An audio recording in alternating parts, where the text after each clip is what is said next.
The term liberals changed its meaning over the course of the 20th century, and it's confusing in a lot of ways. Nowadays, people use it often, especially in the United States, as a synonym for left-wing or progressive. But liberalism was a movement in political philosophy, in the history of ideas, that was more coherent than that. And that has some aspects of left-wing and some aspects of right-wing politics. So it's not really useful to try to locate it on some political spectrum. The best way to think of liberalism, I think, is as individualist rather than statist. So the classical liberals, and I'll just use liberal from now on to mean classical liberal, valued individual rights, personal responsibility, democracy. They favored democracy because democracy was the rule of the people by the people rather than the rule by someone else. But they saw it as having some inherent dangers. Rule of law, the same rules should apply to everyone in society, but liberals thought that laws should be constrained, that there were limits to what legal authority could do to the individual, how it could compel the individual. Liberals see freedom primarily in terms of what's sometimes called negative freedom, freedom from being compelled, either by the state or by other people, by society, as opposed to the freedom to do various things. What kind of political coercion would be a violation of individual freedom?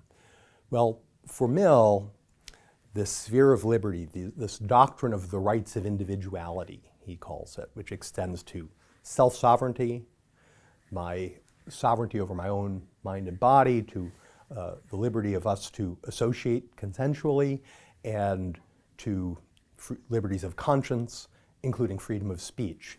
He thinks that those are inviolable, those liberties. This is a radical doctrine. It's a radical doctrine even for liberals, because it means that all forms of compulsion designed to protect people from themselves, to keep people from harming themselves, or to force people to do things that are good for them. Now, it should be said, we're talking about sound-minded adults here, not children and people with mental illness. But even there, it would rule out many forms of legislation as fundamentally illegitimate. It would rule out laws that prohibit the use of recreational or experimental drugs, for instance.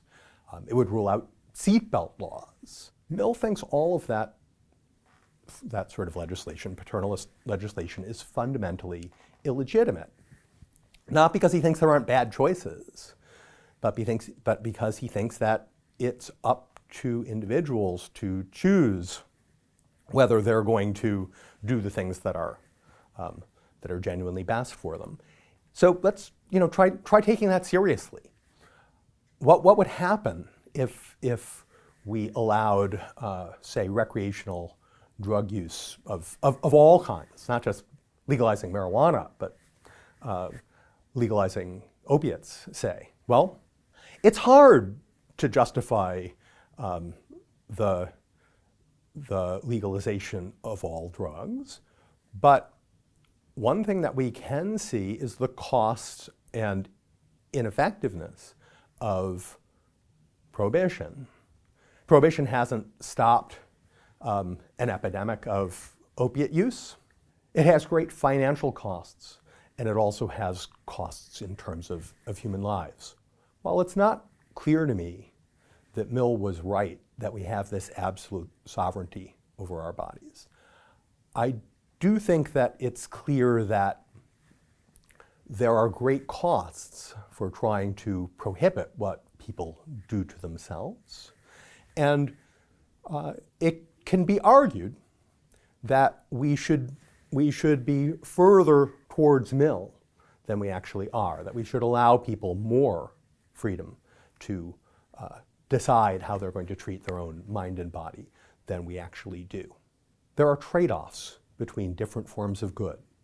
And most liberals aren't quite as radical as Mill, And they're not quite as radical, not just because there are some drugs that they think it's okay to, that they think that the costs of prohibition aren't as great as the costs of legalization would be, but also because mandatory vaccinations, for instance, are coercively imposed on people who doubt their efficacy or think that they are that they're dangerous. Nevertheless, most liberals think that that mandatory vaccination is worthwhile, despite the sacrifice in individual freedom that it imposes. Because this is a case where the good of herd immunity is so great that it outweighs the bad of compulsion.